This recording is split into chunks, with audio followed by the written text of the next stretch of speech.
All right, in today's video, we're going to take a look at VEEV, and we're going to talk about the initial setup and entry, but then we're going to talk about secondary entries after that.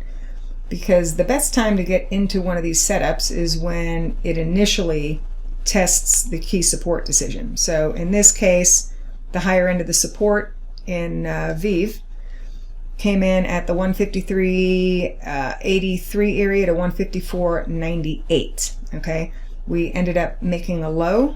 Let's see, it was directly in this zone, 155 even. Okay, so it was within 2 cents. Okay, the low was made at 155.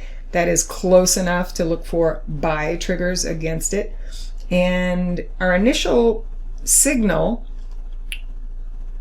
okay, if you use the aggressive swing trade trigger, was on the 15-minute chart here. Okay, so here's where you made that low into the support. Here is where you had the 834 EMA crossover to the upside, and here is where you also took out a prior swing high. So basically around this area, about 157 and change was where you would have gotten triggered into the trade. Then at that time, your stop could be placed either underneath this low or underneath the low end of the zone. But notice that, you know, this is starting to move nicely in our favor, and the upside potential remains at the 1272 extension, which means, you know, we still have higher targets up at 178.72. So what do you do with that if you missed the initial entry? Well, I certainly don't want you to buy it here and risk to under here. So the way you go in is, you know, with a secondary entry by setting it up on the lower time frame chart.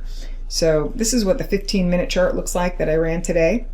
So this, you know, this makes it so you don't have to risk to away underneath there, because to me that would be the definition of insanity.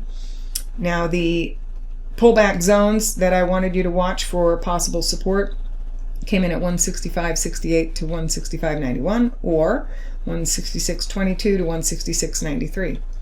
And then what you can do is, if you see a trigger according to the time frame that, you know, you look at for triggers, then you can enter the trade and then have a stop probably underneath the low end of this zone. Okay, obviously you could also just have a stop underneath the low that's made prior to your buy signal, but otherwise, if you want to give it a little bit of room, I'd say have it underneath here. But that's the way you can look at secondary entries, because like I said, when you are getting in as close as possible to the important support decision, it's not a lot of risk, but you can't buy it up here and risk underneath there, because that just doesn't leave you with the edge.